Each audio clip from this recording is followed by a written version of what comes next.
Hey,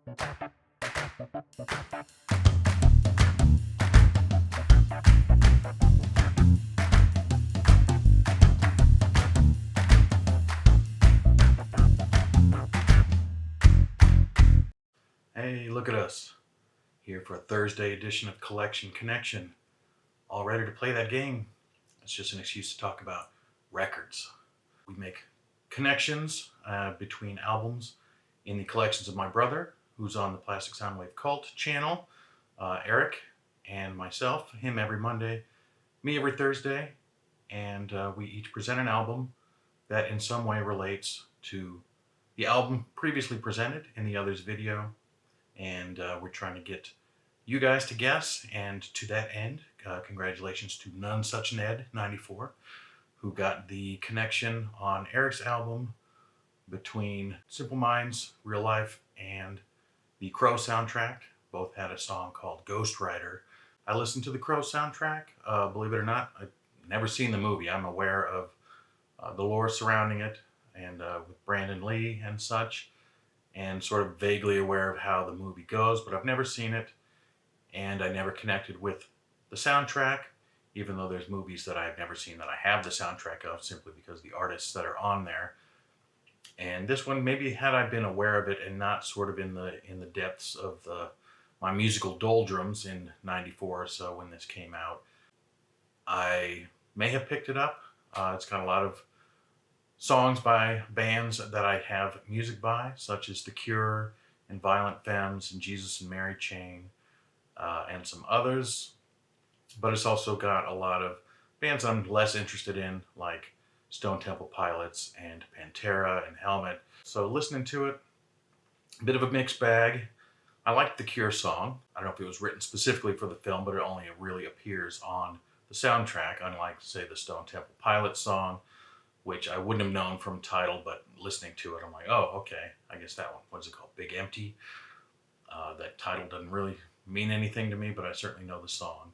Yeah, the Cure track was very sort of atmospheric and like a solid Cure song in delivering an atmosphere without really delivering a hook. They had some, especially in that era, songs that were more ponderous and repetitious than hooky necessarily, but that's one of the modes that the Cure had. Not a bad song. And right near the end, the song by Medicine kind of stood out to me as something being a little more poppy, probably a little more up my street. And the second song, who I'm not going to remember the name of the song or the artist, something about Machine in there, was not bad either. And there was the Nine Inch Nails Dead Souls cover, as Eric talked about. Overall, like I said, a little hit and miss. Something that I might have picked up on just because of the artists that were on it, but I never did. So yeah, it was a new one to me, and a lot of new music then, first hearing of songs by some of the bands that I have quite a bit of music from. But I will leave that there. And the album I am connecting to from the Crow original soundtrack is from 1982, and it is the 8th and final studio album from Roxy Music, Avalon. I was aware of Roxy Music and Avalon at the time that it came out. Wasn't necessarily music that I gravitated toward at the time. They are a band that sort of over time became more interesting to me. And so I was 10 years old when the album first came out.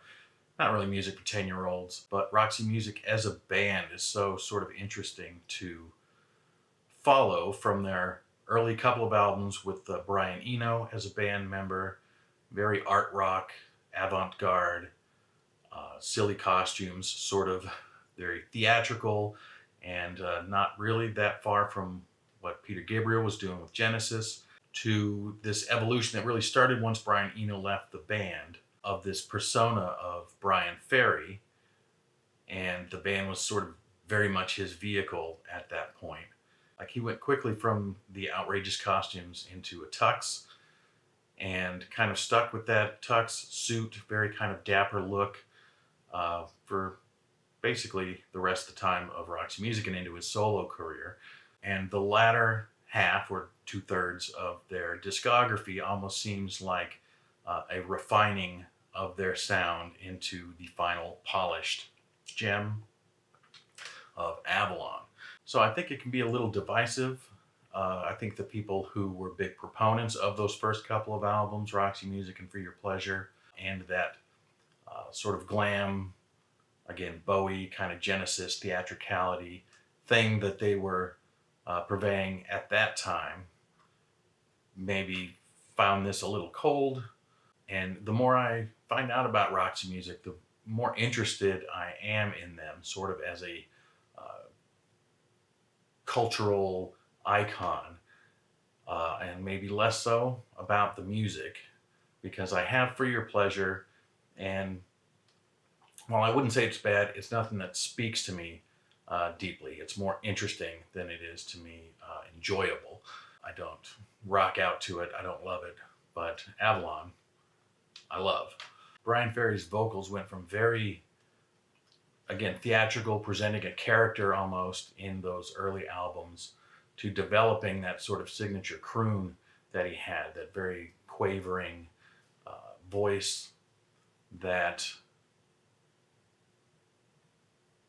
kind of took the lead, and the music almost had to follow him to the point of Avalon, where everything is so under control, and it is an interesting and relatively rare example, in my opinion, of a 70s band making a very 80s album. Avalon strikes me as a very 80s record that did so successfully, that almost seems like a natural evolution of where they were going, and not a desperate attempt to keep up with the sound of the time. Even though there was a little of that as they progressed, they let some of the disco in during the disco era. But Avalon feels very akin to bands like ABC and Duran Duran, stylistically, and you could draw comparisons between Brian Ferry and Martin Fry of ABC, just to touch back with something recent. And another touchback to something recent is that, like the Pretenders' Learning to Crawl album, Paul Carrick makes an appearance here as a session musician on piano on To Turn You On, I believe. But it's got some great songs. It's got More Than This, which the first thing these days that makes me think of is Bill Murray singing it in Lost in Translation. He does some karaoke, and his karaoke song is More Than This. And the title track, Avalon, those were the hits from the album. Not so much in the US, where Avalon was the closest they came to having a hit, but they never really had a chart hit. They never really super scored in the US, although this one had the legs that it did eventually go platinum. It never got higher than number 53 in the charts, so it was not a chart hit. And neither were any of their singles, really. I think the closest they got was Love Is the Drug from the Stranded album. But those singles presented sort of the dreamy end of what they were doing at the time. And it's all very cool and very standoffish, and makes me think a little bit of, I've read once Annie Lennox described her persona as the Ice Queen waiting for someone to come along and melt her heart. Brian Ferry feels a little bit like that. He's very much, it feels at once open-hearted, but also very standoffish. And so just the coolness of it all works very well in this musical setting, but those dreamy singles don't display some of the, it gets sexier and slinkier on other tracks, like The Space Between and The Main Thing, that have a little more of that makeout vibe, and is not quite as exotic sounding maybe as Sade, kind of the island rhythms with Sade, but very akin to the sound of Sade. You could easily put Avalon and a Sade album on back to back and not break the atmosphere. So in wrapping this up, I will say, as Roxy Music goes, I'm much more an Avalon guy than I am an Eno era guy. And the more I learn about them, the more interesting I find them, even if I don't have a deep love of their music I find it interesting, and maybe homework that I am interested in doing. So it was interesting to hear some people muse on them as I did my research for this week. But Avalon is a terrific record, and I did not even mention the connection at any point because I feel like it's going to be fairly obvious. My one hint will be if I did my outros the way that Eric does his outros, I think it would be dead obvious what the connection is. So with that, if you have a guess as to the connection I came up with between the Crow soundtrack and Roxy Music's Avalon, put that down in the comments. You'll get a shout out if you get it right, if you're the first one to get it right.